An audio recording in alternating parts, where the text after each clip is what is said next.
Bienvenue au Réseau en ondes. Je suis votre animateur par intérim, Kevin, parce que mon collègue Guillaume est congestionné barre en barre. Je m'excuse, j'espère que je vais faire une aussi belle job que lui. Donc, le sujet aujourd'hui, on va parler de stress et d'anxiété qui touchent énormément de personnes aujourd'hui, que ce soit les adultes, que ce soit les adolescents. Hein, on est tous touchés par le stress et l'anxiété. Et c'est pas toujours facile de gérer le stress et l'anxiété. Fait que, qu'est-ce qu'on va faire aujourd'hui? On va recevoir quelqu'un qui est exceptionnel, qui s'occupe du dossier santé mentale positive, Isabelle, qui est notre invitée aujourd'hui, et ma charmante collègue Roxane Rivard, qui travaille sur le dossier jeune adulte au réseau. Donc, et le dossier parents d'ado. Et le dossier parents d'ado, effectivement. Désolé de l'avoir omis. Donc, Isabelle, est-ce que tu peux nous parler de ton rôle à la santé publique? Oui, effectivement. Donc, moi, je suis agente de planification et de programmation à la recherche. Je travaille au Centre intégré de santé et de services sociaux de la Naudière. C'est long. Quand on fait les abréviations, on pourrait dire que je suis APPR O6 de la Naudière. Et je travaille plus particulièrement donc à la santé publique. Mon mandat, c'est vraiment en santé mentale positive chez les jeunes d'âge primaire et secondaire. Donc, j'agis principalement, moi, dans les milieux scolaires, puis pas directement auprès des jeunes, mais auprès des gens qui gravitent autour des jeunes. Donc, ça peut être les parents également. Est-ce que, dans le fond, ton rôle, c'est un peu d'outiller les intervenants ou les gens qui sont significatifs pour les jeunes pour les outiller à les aider, c'est ça un peu? Oui, exactement. C'est vraiment d'apporter du soutien, d'accompagner les milieux pour leur offrir, c'est ça, du soutien au niveau, entre autres, de la santé mentale positive. Donc, vous allez peut-être vous questionner à quoi ça sert et qu'est-ce que c'est la santé mentale positive. Donc, c'est vraiment une autre façon de penser. C'est l'idée de réunir tous les ingrédients qui vont faire en sorte qu'on va se sentir bien. Donc, je vous donne un exemple. L'idée, c'est d'arroser notre plante régulièrement, puis pas juste l'arroser quand elle est fanée. Donc, si concrètement, là, quand on parle de santé mentale positive, bien, on parle de toutes les compétences personnelles et sociales. Est-ce que vous en connaissez, des compétences personnelles et sociales? Bien, j'aimerais ça que tu nous en parles un peu plus, mais oui, probablement, j'en connais quelques-uns. J'imagine comment bien communiquer, ça doit en faire partie, ou comment bien, là, au niveau de la gestion des émotions, j'imagine. Oui, la capacité à résoudre ses problèmes. Oui. Merci. Oui, tout à fait. Donc, l'idée, c'est que si on veut qu'un jeune soit capable de se débrouiller dans la vie puis faire face au niveau des défis qu'il peut rencontrer, bien, à ce moment-là, on va l'outiller. Fait que la connaissance de soi, ça, c'est vraiment l'idée que de savoir c'est quoi nos forces, c'est quoi nos limites, c'est quoi aussi nos besoins, hein, d'identifier nos besoins. Il y a toute notre gestion d'émotions. Donc, oui, vous parliez de gestion d'anxiété. Oui. Il y a aussi la gestion de la colère, pour ne pas l'oublier. Puis, communiquer, effectivement. Comment bien communiquer avec les autres, puis développer notre empathie. Entre autres, c'est un peu ça, les compétences personnelles et sociales.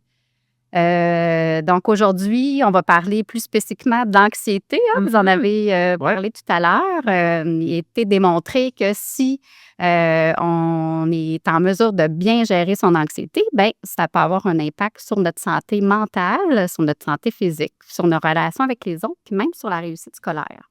Et la prévention des dépendances aussi, parce que quand on a une meilleure santé mentale, ben ça a un effet protecteur au niveau là, de la consommation de drogue, d'alcool, tout ça.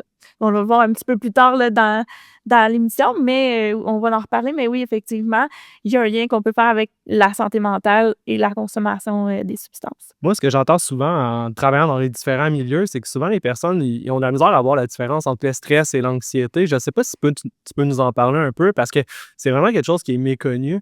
Puis souvent, au niveau des conversations, les gens ils nous parlent « Ah ouais, moi, je suis vraiment anxieux en ce moment », mais là, on se rend compte qu'en ce moment, c'est plus du stress, puis vice-versa. Fait que j'aimerais ça que tu nous démystifies, toi, experte dans ce domaine-là. Oui, bien, c'est vrai que les mots sont un peu interchangeables. Là. Tu sais, on entend « je suis stressé »,« je suis anxieux ». Le stress, c'est vraiment une réaction là, à quelque chose de réel. hein. Donc, le stresseur, on l'a devant nous, là. Souvent, les gens font référence à l'ours ou je sais pas trop quoi. Ouais, c'est ça. Donc, c'est une bonne idée de partir de l'exemple, là. Ça va permettre de mieux l'illustrer. Donc, tu me parles de l'ours. J'ai été en Colombie-Britannique il n'y a pas si longtemps. Et puis, je vais partir de là pour vous l'illustrer un peu. Donc, vous savez comment c'est beau en Colombie-Britannique. Donc, on se promène dans la forêt, puis tout à coup, on entend un craquement, on se retourne, il y a un grizzly. OK. Bien, deux fois, là. Un grizzly qui est Là, devant c'est nous. ça une histoire vraie ou? C'est pas tout à fait. En fait, c'était pas un grizzly, mais c'était d'autres choses. C'était un écureuil, mais bon. Ben, vous le saviez pas sur le coup. C'est ça. On entend un craquement. Donc là, juste pour vous illustrer que le stress, là, c'est vraiment, on a quelque chose qui nous fait peur, là, qui est Il y a une menace devant nous. il y a une menace devant nous. Donc, notre corps se mobilise, notre cerveau envoie des hormones, puis il dit, OK, là, il faut vraiment là, que pour ta survie, là, tu te mobilises. Là. Donc, ça, c'est le stress. L'anxiété, c'est un peu différent. C'est vraiment si, par exemple, à chaque fois que mon ami me dit, Hey, ça te tente-tu, Isabelle, on va aller se promener en forêt, je dis, non, ça ne me tente pas parce que je pense justement à ce fameux grizzly-là que j'ai déjà croisé. Bien là, ça, c'est vraiment de l'anxiété parce que ça se passe dans ma tête, là, toute cette histoire-là. Là, l'ours, c'est pas là. Le danger, il n'est pas devant moi. Il est C'est moi pas- qui l'anticipe, en fait. Ouais. C'est ça. C'est ce que je l'anticipe. Puis il est dans ma tête. Puis on s'entend qu'ici, à Sainte-Julienne, les chances qu'on rencontre un ours, surtout un grizzly, sont assez faibles. Quand même, mais on s'entend, les écureuils de septembre-octobre sont assez frénétiques. En fait, ça peut être quand même stressant. Les voir aller, là. Donc, pourquoi il y a des gens, par exemple, qui... il y a des situations stressantes qu'on va dire plus globales que tout le monde les vit, puis il y a des gens, parfois, qui vont avoir des situations stressantes qui sont très spécifiques à certaines personnes. Tu sais, on n'a pas tous les mêmes stressants. Tu as raison. C'est vraiment spécial. C'est comme s'il y a deux formes de stress. Il y a le stress absolu. Donc, le stress absolu, c'est que tout le monde risque de réagir là, devant la situation. Donc, un exemple, un tremblement de terre, par exemple. La plupart des gens vont se mobiliser parce que c'est une menace réelle. Sinon, l'autre stress, c'est le stress relatif. Donc, ça génère du stress, mais c'est selon la façon qu'on va percevoir les choses. OK. Donc, je ne sais pas si vous êtes capable de m'en donner un exemple. Peut-être comme parler devant les gens. J'imagine que, tu sais, comme pour nous, au réseau, c'est pas si mal parce que c'est pas mal le travail qu'on fait à tous les jours. Notre job temps de Donc, plein, oui, on peut avoir une certaine petite nervosité parfois, mais somme toute, ça va bien. Ouais. Mais il y a des gens pour qui parler devant d'autres, c'est très stressant. Tu sais, comme je pense aux jeunes au secondaire, là, quand ils doivent faire une présentation orale, il y en a qui ont mal au ventre, il y en a qui ont mal au cœur, il y en a pour qui c'est presque impossible. J'imagine que ça doit avoir un lien aussi avec nos compétences. Tu sais, on n'a pas toutes les mêmes compétences, les mêmes forces. Tu sais, je pense à, oui, effectivement, la gang au réseau qui font des animations en longueur d'année. Parler devant du monde, c'est pas tant quelque chose qui va nous stresser un peu. Mais je pense à ma conjointe, qui, elle, son travail, c'est d'être juste en relation d'aide 1 à 1. Mais tu lui demandes de parler devant 4 personnes, elle ne dormira pas pendant une semaine. Tu sais, on n'a pas toutes les mêmes forces, j'imagine. Ouais. Ce qui fait en sorte que les agents stresseurs relatifs, ouais, c'est ça, devrait varier grandement. Là. Donc, effectivement, tu sais, il y en a d'autres, c'est de marcher en forêt puis d'avoir peur de se faire piquer par une tique. Moi, c'est... Je pense que ça devient un absolu, ça. Là. Oui. Comment les classer? Mais en tout cas, chose certaine, c'est qu'entre le stress absolu et le stress relatif, on réagit de la même façon. C'est que notre cerveau envoie des hormones, puis il dit à notre corps, « Hey, là, il faut que tu te mobilises. » Donc, c'est ça qui est particulier. Fait que quand on parle de stress relatif, on pourrait aussi l'associer à l'anxiété, en quelque sorte. OK. Donc, Puis c'est quoi les signes qui nous permettent de reconnaître l'anxiété? ouais, fait que l'anxiété, comme je disais, c'est vraiment comme si on était, comme si le grizzly, en fait, est dans notre tête. On se l'imagine, mais il n'est pas vraiment devant nous, mais on va avoir les mêmes manifestations, là, comme si l'ours était devant nous. Donc, au niveau physique, ben, tu sais, comme vous parliez tout à l'heure, là, que ça vous stressait pas trop de parler en public, mais moi, là, je vois des petits signes, là, tu sais, ça peut être des tremblements, ça peut être des palpitations cardiaques, des sueurs froides, des transpirations. Pour d'autres personnes, ça va être plus au niveau gastrique là, que ça va avoir un impact. Donc, ça peut causer des maux de ventre, des maux de cœur, des vomissements même pour certaines personnes.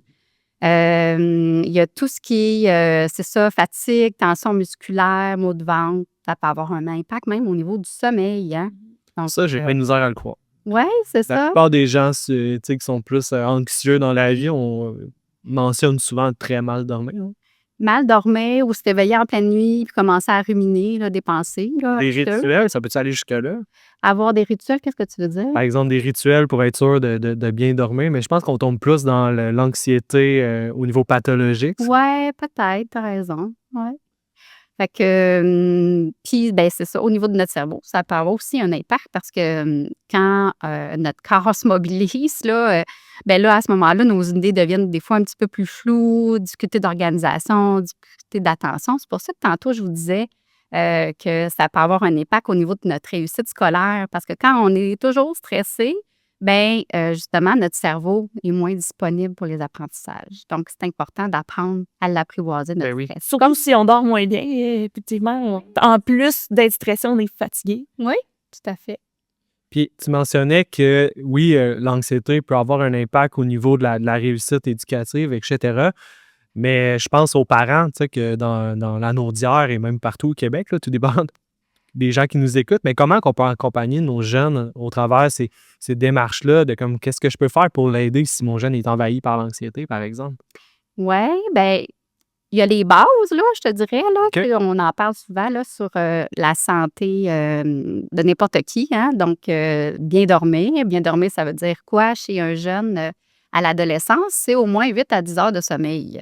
Quand même, hein? Hein? Ouais. C'est quand même pas mal. Il y a tout ce qui est bonne alimentation, mais surtout, tu sais, s'alimenter régulièrement, prendre des repas réguliers, bien s'hydrater. L'exercice, j'ai été surprise. On parle de 60 minutes d'activité par jour de façon modérée et intense qu'on devrait faire à l'adolescence. OK. Quand même. Clairement qu'il y a ça. Il y a pas- Puis au niveau ben, des écrans, tu sais, vous en connaissez probablement plus que moi, là, mais Oui. ça peut avoir un impact sur notre gestion d'anxiété. Hein? Ben oui. Parce que, admettons, il y a des recherches qui ont démontré là, que quand on fait plus de 4 heures d'écran de loisirs là, par jour, ben ça peut affecter notre état de bien-être. Puis en même temps, ça vient avec tout le reste aussi, là, la pression des réseaux sociaux, comme on a parlé dans le dernier podcast, etc. Là, tu sais, ça peut être un élément qui nous apporte de l'anxiété aussi, mais en même temps, il y a la durée, il y a aussi de ce qu'on en fait, les impacts sociaux, etc. C'est quand même quelque chose de gros. Là. Effectivement. Donc, là, je vous parlais des bases, donc nos habitudes de vie. L'autre base, c'est ben, prendre soin de soi comme parent. C'est important parce que ça va avoir un impact après sur notre disponibilité puis sur les interventions qu'on va faire auprès de notre jeune. Donc, prendre soin de soi, ça veut dire quoi?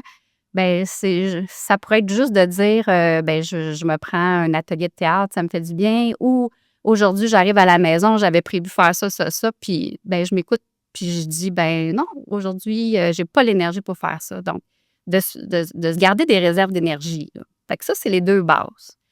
Après ça, au niveau des interventions qu'on peut faire comme parents, je vais vous en énumérer quelques-unes. Peut-être que ça peut vous aider. Mais en fait, pour la gestion d'anxiété, c'est la même chose là, que pour la plupart des interventions. Les bases, une des bases, c'est au niveau des routines de vie qu'on peut avoir. OK.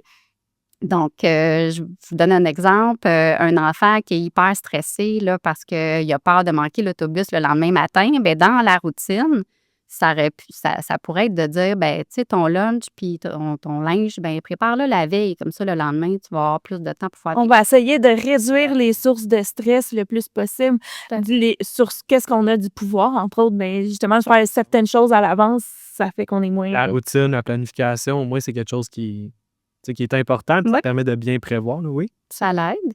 Après ça, ben il y a des règles claires, constantes, cohérentes. Quand on parle de règles à l'adolescence, c'est toujours mieux d'en discuter avec notre jeune. Il y a plus de chances que ça réussisse là, si on en a discuté avec lui. On en parle, nous aussi, là, tu sais, de l'inclure dans les démarches. Ça fait partie du développement de l'autonomie, etc. Ouais, là. En même temps, de pouvoir négocier des règles qui font du sens, là, ça ressemble beaucoup à ce qu'on fait aussi, là, Ouais. en dépendance. C'est intéressant.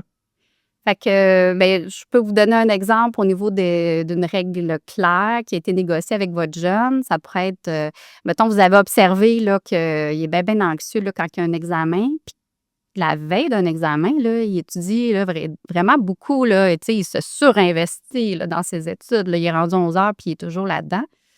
Fait que ça pourrait être de dire, ben, on essaie tout ça, tu sais, je te propose là, ou si tu es d'accord, là, parce qu'on disait qu'on négocie ça ensemble, donc je te propose que on puisse, tu mets un stop. À partir de 9 heures, là, c'est fini, tu te changes les idées, tu fais d'autres choses, là, parce que ça donne rien à un moment donné de trop surinvestir. Ben oui. Ça, Oui, puis il va être fatigué puis pas plus concentré le lendemain, donc il performera raison. pas plus. Surtout si c'est normal en plus. Là. Oui, tout à fait.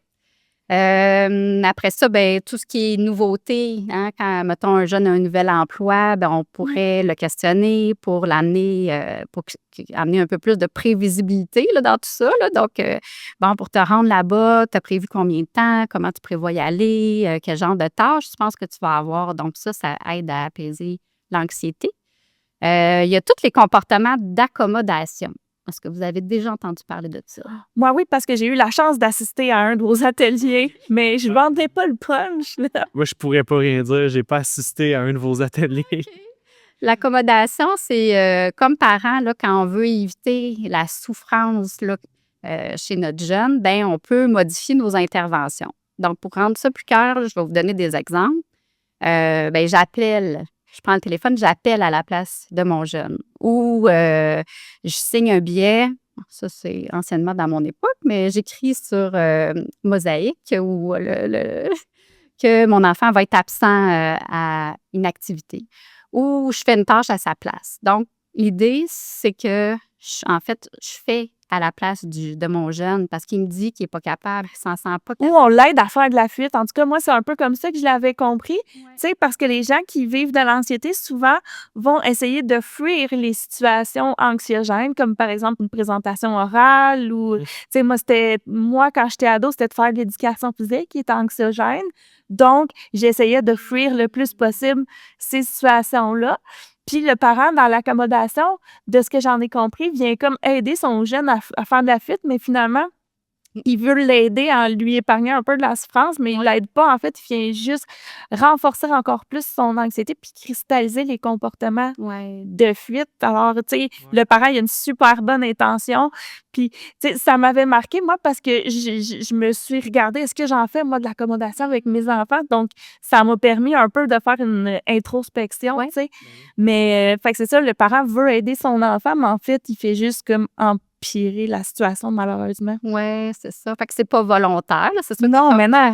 Comme tu disais, on veut protéger notre jeune, mais il faut juste se dire que, justement, en utilisant ces stratégies d'évitement-là, on ne l'aide pas à trouver des nouvelles solutions. Puis quand il est confronté à une situation comme ça, puis que vous n'êtes pas là, bien là, c'est là que ça va être difficile pour lui parce qu'il ne saura pas quoi faire. Là. Exact. Puis, tu sais, c'est quelque chose que nous, on parle beaucoup avec les parents en prévention des dépendances, mais ça s'applique aussi à la gestion de l'anxiété et tout. C'est vraiment que le jeune soit capable de faire face aux difficultés. On veut le rendre autonome à faire face à ces difficultés, puis qu'il soit capable de bien s'adapter au changement aussi. L'adaptation au changement, c'est une autre compétence.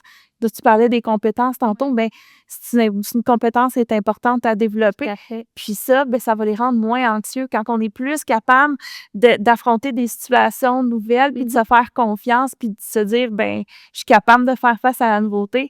Bien, dans ça là, on est moins anxieux aussi. Oui, tu as tout à fait raison.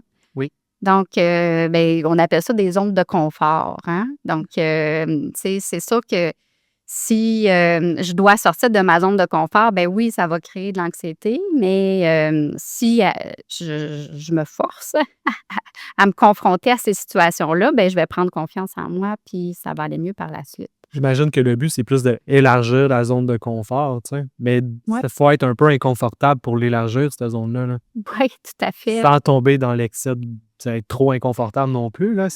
On peut pas être dans l'inconfort continuellement, mais tranquillement l'élargir. Oui, à ça petit pas aussi, là, au rythme de la personne. Dans tout ce que tu me dis, j'ai l'impression que c'est vraiment, tu sais, la clé, somme toute, c'est dans l'équilibre. Tu sais, d'avoir une vie assez équilibrée, planifiée, ça permet de justement de bien encadrer puis d'aider le jeune à avoir une zone de confort un peu plus large.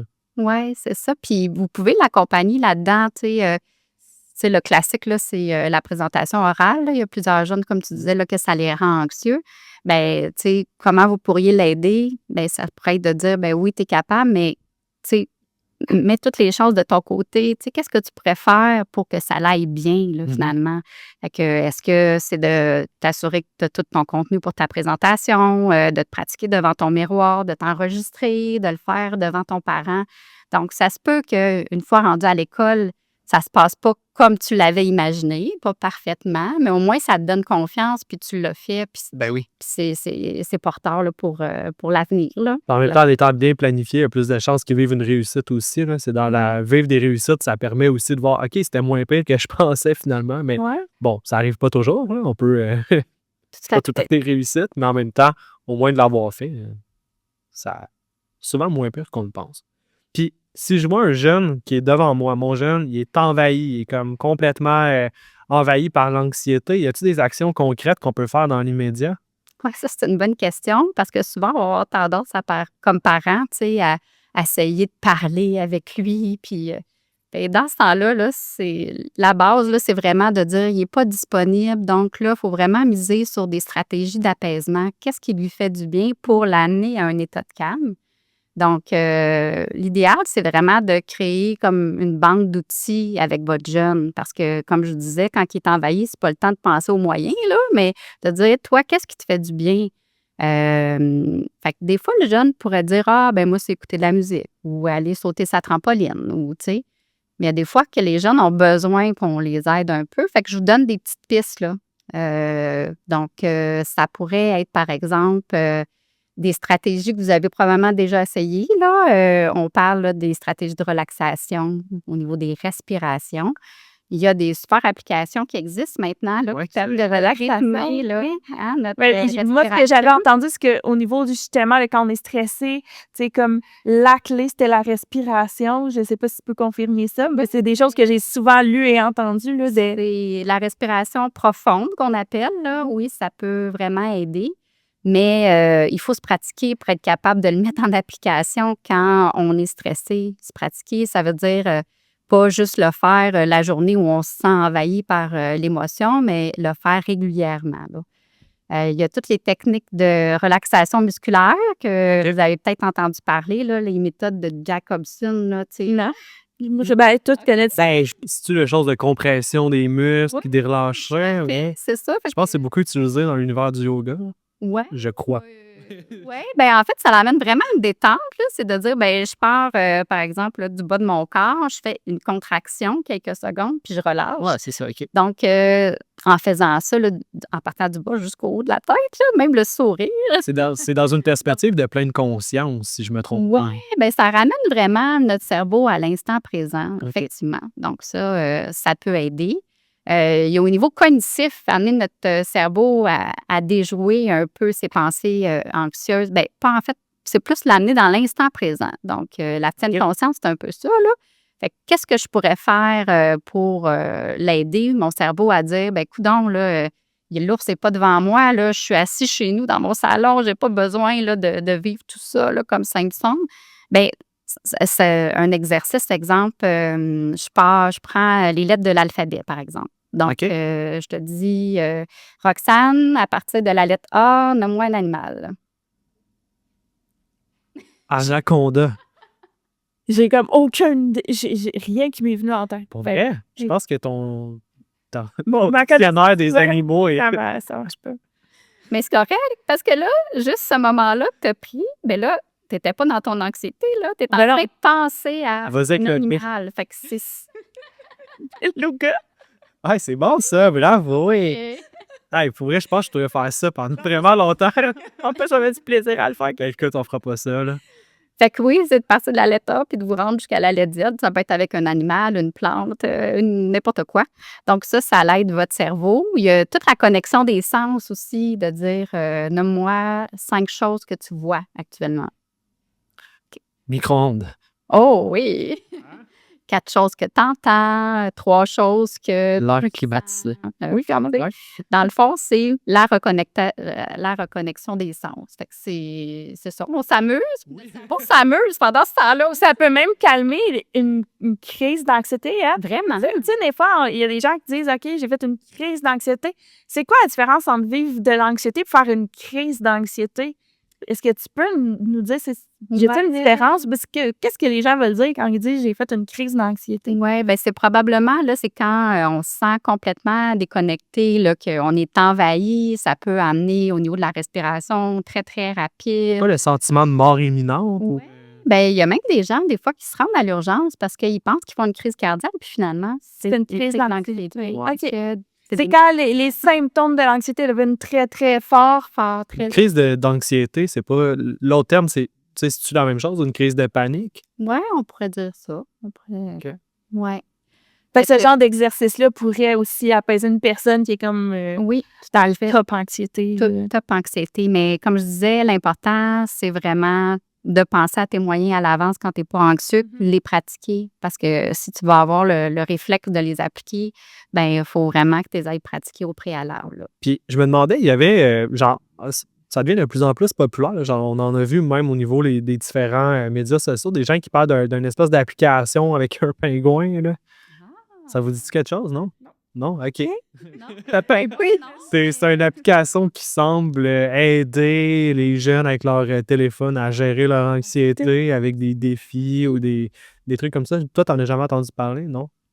Non? OK. Bon. Mais moi, je tenais Je suis seule là-dedans. Respirelax, là, que Ouais. souvent je le conseillais. Je ne veux pas faire de pub, là, mais c'est comme une espèce de petite bulle qui permet de rythmer ta respiration au fil de la bulle qui monte puis qui descend. Là. C'est très zen. Je sais qu'il y avait une espèce de polémique avec l'application que je vous parlais parce qu'avec les cellulaires non disponibles dans les écoles secondaires, les jeunes étaient là. Ouais, mais moi, mon cellulaire, j'ai cette application-là qui gère mon anxiété, sinon, comme je suis pas capable, etc. Ben, je voulais juste savoir si vous avez entendu ça puis qu'est-ce que vous en pensiez de cette application-là. Ben, je vais m'informer parce que non, ça ne me dit rien, mais c'est ça. Si je rencontre un jeune, il y a des chances qu'il m'en parle parce que toi, tu es plus au fait que moi. Puis si un jeune, on parlait d'un jeune envahi, par exemple, puis que là, il était non disponible, Ouais. si le jeune, finalement, il est disponible à discuter avec leurs parents, qu'est-ce qu'on pourrait leur dire concrètement? Qu'est-ce qu'on pourrait faire avec eux pour justement les aider à contrôler, adopter, je ne sais pas comment le meilleur terme, apprivoiser leur anxiété? Oui, bien, en fait, c'est comme on dit, déjouer les pensées anxieuses, hein, les pensées catastrophes. Donc, parce que nos émotions influencent nos pensées, puis nos pensées vont influencer nos actions. Donc, c'est comme un cycle. Fait que je vous donne l'exemple. Je suis couchée pendant la nuit chez moi, puis tout à coup, j'entends un bruit. Je me réveille, puis je dis « Ah, il y a un voleur dans la maison! » Par contre, si j'entends le même bruit, puis je me dis « Ah, c'est encore le chat qui a fait tomber quelque chose », bien, je risque de réagir pas mal différemment dans les deux situations. Donc, on voit que la façon qu'on interprète va modifier nos actions. Donc, avec votre jeune, ben c'est un petit peu la même chose. C'est quand il est quand il y a une situation là, qui l'inquiète beaucoup, beaucoup, vous pourriez le questionner. Il y a une série de questions là, qui peuvent être intéressantes à lui poser. Donc, ça pourrait être de dire, là, tu me parles de ça, là, mais là, t'es-tu 100% sûr là, que ça va arriver? Là? Puis là, il vous dit, ben oui, c'est 98%. Oui, puis là, si ça arrivait, là, c'est quoi le pire qui pourrait arriver dans cette situation-là? Là? Fait que là, des fois, ça fonctionne, des fois, ça fonctionne moins. Une autre façon, ça pourrait plus de dire, mais si ton meilleur ami là, te disait ça, là, toi, qu'est-ce que tu lui dirais? Donc, d'avoir la position de quelqu'un d'autre, des fois, ça peut aider. Fait que cette liste-là de questions, là, si vous allez sur Internet, là, vous allez probablement être en mesure de la retrouver. Puis ce qui peut être intéressant, c'est qu'au début, vous pouvez l'accompagner en lui posant les questions, mais pour qu'il développe ses automatismes, bien, ça pourrait être mis, par exemple, sur le frigo, comme ça, par lui-même, il pourrait aller confronter. Encore une fois, on est dans le développement de l'autonomie, développer les outils pour les gérer. C'est intéressant. Puis si je veux rechercher ces questions-là, je marque quoi sur Internet? Oui, moi, je dirais question pour déjouer l'anxiété. OK. Ou les pensées anxieuses. Juste comme ça, il n'y a pas d'outils directement sur les sites du CIS pour les parents? Ah, bien, probablement que je pourrais peut-être, je ne sais pas comment, là, mais On pourra les mettre sur notre site de Tiens-toi à jour. En fait, on a une page sur notre site web là, qui est dédiée aux parents. OK. Puis, ça commence, c'est le début, mais je veux déposer plusieurs outils d'information pour les parents. Donc, Isabelle, on pourra en déposer. Oui, parce que je me disais, pour qu'il y ait ça de façon rapide, accessible, oui. OK, oui, bonne Tu sais que l'Internet, c'est un peu le Far West, hein? Fait que je veux que les parents... Non, les sources que je vais mettre sur Tiens-toi à jour, là, ça va être des bonnes sources bien documentées. Je m'en doute pas. J'en doute pas. Fait que, donc, je vous parlais de déjouer les pensées anxieuses. Il y a un autre moyen aussi, c'est essayer de questionner votre jeune sur les sources de son stress. Il y a quatre grands facteurs, finalement, là, qui peuvent faire en sorte que ça génère là, du stress, là, des hormones de stress. Puis, vous en avez probablement déjà entendu parler. On parle du ciné. Donc, de Sonia Lupien, qui est une chercheure quand même une sommité dans le domaine. Donc, votre enfant, vous pourriez essayer de voir avec lui, là, tu as vécu ça, là, puis tu me dis que ça t'a stressé, là. Qu'est-ce qui te stressait là-dedans? C'est-tu parce que tu manquais de contrôle? Tu avais l'impression de ne pas contrôler la situation? C'est-tu parce qu'il y a eu des imprévus? C'est-tu parce que c'était nouveau? C'est quelque chose que tu n'avais jamais vécu avant? Ou c'est-tu parce que, finalement, tu as eu peur du jugement des autres? Puis à l'adolescence, ça ressort. Je pourrais mettre un lien pour le ciné sur Tiens-toi à jour. C'est ça, puis elle appelle ça le spin pour les ados. Oui, fait que c'est à peu près le même, l'équivalence. Donc, de questionner votre jeune, ça peut être intéressant parce que ça permet de ressortir par après, là, c'est quoi ses sensibilités, puis peut-être même les vôtres comme adultes, là, on a toute une sensibilité. Moi, c'est les imprévus. Fait que, sachant ça, ce que je fais, c'est que, par exemple, dans mon agenda, je me garde toujours une plage horaire là, pour gérer les imprévus. Fait que ça m'aide à avoir un certain niveau de contrôle, là. OK. Donc, voilà. C'est dans le... Ouais. Ah, non. Vas-y. Ah, ben, je passais à un autre sujet. Ben, vas-y. OK. Ben, Roxane, Oui? c'est quoi le lien entre l'anxiété puis les substances psychoactives? Ben, il y en a plusieurs, Kevin, des liens. C'est pour ça, on a fait, entre autres, une collaboration avec Santé mentale positive l'année dernière pour parler un peu du lien qu'il pouvait avoir entre l'anxiété, la consommation de substances psychoactives, alcool, drogue. Entre autres, il y a des substances qui peuvent causer de l'anxiété ou qui peuvent aggraver l'anxiété. Je pense juste, par exemple, au cannabis. Hein, des fois, puis même on entend, ben oui, moi, ça soulage mon anxiété. C'est vrai, hein, rappelons-nous la loi de l'effet. Tout le monde ne réagit pas de la même façon aux substances. Il y a des gens pour qui ça va calmer l'anxiété. Il y a des gens qui vont être plus anxieux. Il y en a qui vont faire des crises d'anxiété. Puis on le sait que plus le pourcentage de THC est élevé dans le cannabis, plus on est susceptible justement d'avoir ce genre d'anxiété-là. Donc, ça, c'est quelque chose qui est important à savoir. Fait que si moi, de prime abord, je suis une personne anxieuse, mais il faut que je sois au courant que si je consomme certaines substances, ben mon anxiété peut être encore plus intense à cause Ce de que je trouvais intéressant, c'est souvent aussi une surdose de cannabis puis une crise d'anxiété. Il y a souvent des symptômes qui sont similaires, hein, palpitations, sueur, etc. Là. Fait qu'il y a des fois des personnes qui vont consommer un cannabis qui est trop fort, trop forte teneur en THC, puis ils vont penser qu'ils font une crise de panique, mais c'est souvent une surdose. Hein. Ça peut être ça. Oui. L'autre chose aussi, c'est que vivre de l'anxiété, quand c'est quelque chose qui est récurrent, hein, à un moment donné, c'est souffrant pour la personne, c'est désagréable. On s'entend, les symptômes de l'anxiété, là, c'est pas plaisant à vivre. Donc, à un moment donné, les gens, pour être capables de mieux fonctionner, il y en a certains, que ce soit des jeunes ou des adultes, qui vont se tourner vers la consommation. Ce qui arrive, c'est que si on n'a pas d'autres solutions, si on ne met pas en place d'autres outils, puis que notre seul outil pour gérer notre anxiété, ça devient la consommation, mais là, on se met beaucoup à risque aussi de se développer une problématique de dépendance à la substance. Tu sais, des fois, c'est l'alcool, d'autres, ça va être le cannabis, etc. Il y a même aussi des gens qui vont se tourner, des jeunes qui vont se tourner vers une médication qui n'est pas prescrite. Ça, c'est quelque chose aussi comme parent qu'il faut faire attention, qu'on n'est pas toujours conscient, mais il y a certaines médications qui peuvent des fois traîner dans la pharmacie familiale. Il faut faire attention de ne pas nécessairement les mettre trop accessibles. Si on a des médicaments antidouleurs, des médicaments contre l'anxiété, si on prend des antidépresseurs, de faire attention qu'ils ne soient pas à la vue de tous, à la vue de nos enfants, parce qu'il y a un certain pourcentage d'adolescents qui consomment des médicaments non prescrits pour eux, parce qu'ils recherchent les effets, justement, de ces médications-là.